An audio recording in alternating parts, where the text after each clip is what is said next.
Hi friends, ரீசெண்டாக நாங்கள் வெளியே போகும்போது இம்பார்ட்டண்ட்டான 2 பிளேஸ்க்கு போனோம். ஒன்று பண்ணாரி அம்மன் கோவில், ரொம்பவே பெரிய கோவில். அங்கே எப்பவுமே கூட்டம் இருந்துகிட்டே இருக்கும் போல இருக்கு. நாங்களும் போய் சாமியெல்லாம் கும்பிட்டு அங்கேருந்து கிளம்பி அடுத்ததா குருநாதர் டெம்பிளுக்கு தான் போனோம். அந்தியூரில் இருக்கு. இந்த கோவிலில் சிவனும் பெருமாளும் இருப்பாங்க. அண்ட் இந்த இடத்துல கெடாவும் வெட்டுவாங்க. இந்த கோவிலுக்கு போகணுன்றதுக்காக நாங்கள் கிட்டத்தட்ட 4 கிலோமீட்டர் நடந்து போனோம். ஏகப்பட்ட கடைங்க இருந்தது. கிட்டத்தட்ட 3 கிலோமீட்டருக்கு இருந்தது. நான் சொல்றது கோவில் போகிற வரைக்குமே.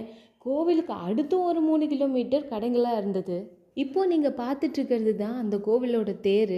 கீழே எந்த வீலும் இருக்காது. 4 பெரிய பெரிய கட்டைங்க தான் இருக்கும். அந்த கட்டைங்களை ஷோல்டர்ல தூக்குனபடியே கிட்டத்தட்ட 10 கிலோமீட்டர் நடப்பாங்களாம். தென் அங்க இருக்க இன்னொரு பிளேஸ்க்கு தான் போனோம். அங்க ஃபுல்லா அனிமல்ஸா வச்சிருந்தாங்க. நாங்க போனது என்னமோ நைட்டு 12 மணிக்கு.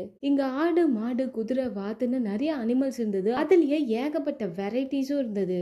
பாகுபலி மாடு, ரேஸ், குதிரைன்னு சொல்லி ஏகப்பட்ட வெரைட்டிஸ் இருக்கு. அதெல்லாம் இந்த வீடியோல இருக்கும். பார்த்து என்ஜாய் பண்ணுங்க.